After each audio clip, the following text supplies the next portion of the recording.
Hey, what's going on, people? It's your boy Moose here. Welcome back to another episode of Mail Mondays, the series in which I answer your emails and your questions that you guys would like me to answer. So without any further ado, let's start it off. All right, the first question that we have today is, hey Moose, I recently started streaming in October and I hit affiliate with insane support. I was wondering as a young streamer how I could grow and be more efficient because I do have very little time. So my answer for this is actually pretty short and simple, if I'm being honest with you. If you are short on quote unquote time and you're not able to stream like every single day, it is going to become extremely difficult for you to maintain your viewership and continue to grow. Obviously, you're going to have a few loyal supporters that are always there, but with consistency comes growth. And if it is hard for you to be consistent with streaming currently, then you really won't see a whole lot of numbers. What I will say though is that a good way to help your growth on Twitch, if you can't be efficient in terms of streaming, is actually build up your other social media. So for example, YouTube. If you start growing on YouTube and you put into a lot of work every single day on YouTube, because you say you can only play on weekends, so basically when you're playing on the weekends, do your best to get gameplay for the weekdays that you are not able to play. That way, at least in some way, shape, or form, you are growing your name and your brand as a content creator. And that way, if you grow your YouTube, you could say, hey YouTube, this is my channel where I will be streaming on the weekends, and hopefully you pack in a few more people. Unfortunately, it's not going to happen overnight. There's no get big quick scheme on Twitch or YouTube. You have to put in the work and you have to be very consistent. If you're struggling to find time, it's very difficult to continue to grow, but little by little, I believe in you and you will get there, especially if you're young. I imagine the reason being is because of school. Thank you so much for your question. The next question that I have is another young person and says, Moose, I really want to try streaming in YouTube, but I'm only 14 years old. I don't know if people are going to watch me as a 14-year-old when they can go to people like you or other content creators. And it's also especially hard for me to find a team in ranked because nobody has a reason to play with a child.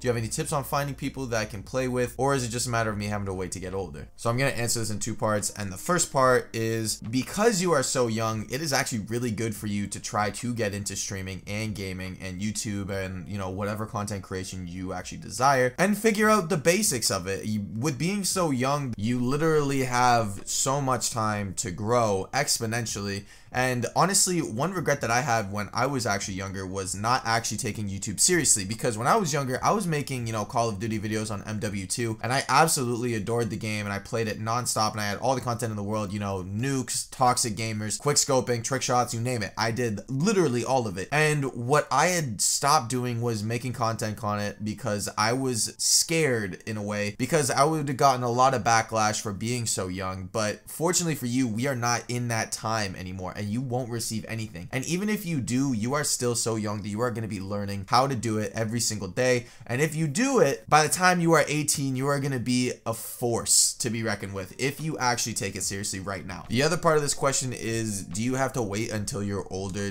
for people to play with you? And no, you don't. People will play with you because you are good. It doesn't matter what age you are. I wouldn't go around telling people, hey, I'm 14 years old, like, don't let that fool you, I'm really good at Apex. You don't need to tell anybody your age online and just play the game. I know a lot of players, specifically one that I have in mind right now. His name is Sam C, and he is a top 50 pred at 15 years old on PC, and he has a name for himself even amongst the pros for being a very cracked player. So he finds people all the time. It depends on your skill at the game, and it doesn't depend on your age. So the age thing, not really a thing to find people. Thank you so much for the question. The next question is, hey Moose, so how did you balance school with your gaming? And the very simple answer is, I actually didn't balance school with my gaming. And you guys are probably wondering why, but so basically my story was, I started off not even like thinking like gaming was like a real path for me or whatever. I was always good at video games, but like I was never like, content creation is the path for me, that's what I want to do. I was actually a hockey player, and while I was in college, I actually stumbled upon, you know, like streaming and stuff like that, and I really wanted to start it because I actually got really fond of like Fortnite and watching Ninja, and I was like, yo, this would be so cool if I could do it. So I was like streaming here and there while like, you know, playing hockey and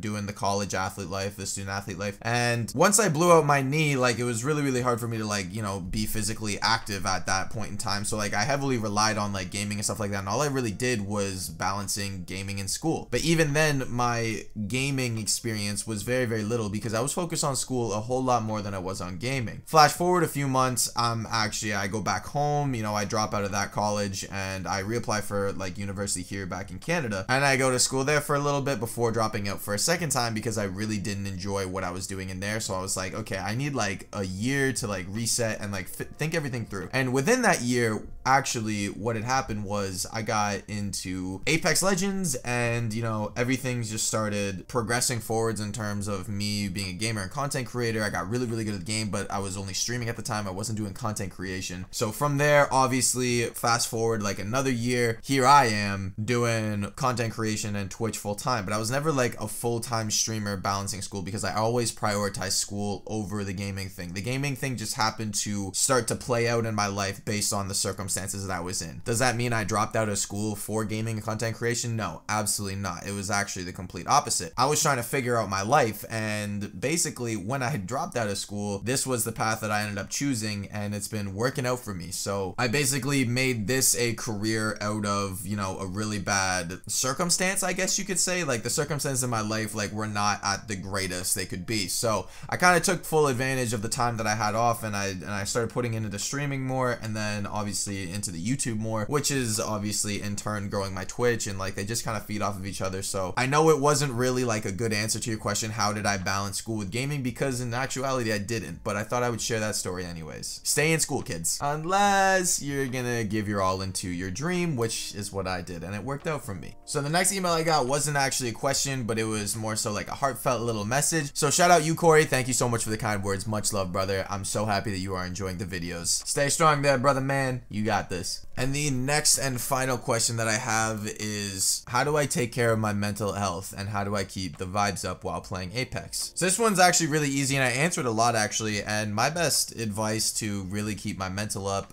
is actually, there's two things that I do. One, I take a break from Apex. I am not playing it every single day for multiple hours. Yeah, like I do like 3 to 4 hour streams every single day, but beyond that, I don't touch the game. So the rest of the day is for myself and making videos and stuff like that. The next thing that I do is actually just work out. I find that when I am physically feeling good and I don't have that guilt or that pressure of like, yo, you gotta work out for there, you gotta work out for the day, I not only play better on Apex, which in turn makes me happy, but I also feel better outside of Apex. Remember guys, health is wealth. And will I ever be competing in ALGS or the pro scene of Apex again? And the short answer is no. I don't really see myself doing pro Apex again. I don't enjoy the stress and pressure that comes with, you know, being a pro player, competing professionally. But who knows? Maybe one day if, you know, two of my homies that are really good at the game are like, hey dude, like we want you to do this with us, like please compete with us. Maybe I'll give it another try, but for the most part, I don't think that I would ever do it again. It was fun while it lasted, but it's just time to do content now. That concludes this episode of Mail Mondays. Thank you guys so much for submitting your answers. If you guys would like your questions submitted for the next episode for next Monday, the email is down below. It is notnmoose@gmail.com. Feel free to send over an email asking any sort of question about life or about Apex or about content creation, really anything that you have a question on. Thank you guys so much for the support, and as always, I'll catch you guys in the next video.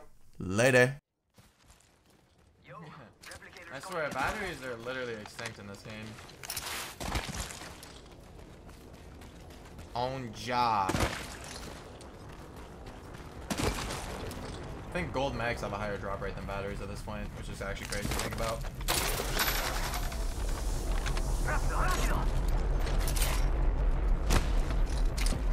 Where's Mans?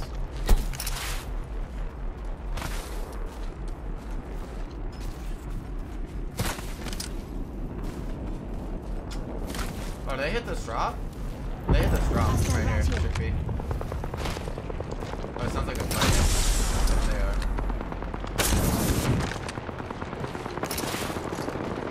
There's the last two teams. Good. Only one squad left. It's got enemy down. Okay. Wow, they're both so weak. That's just really sad.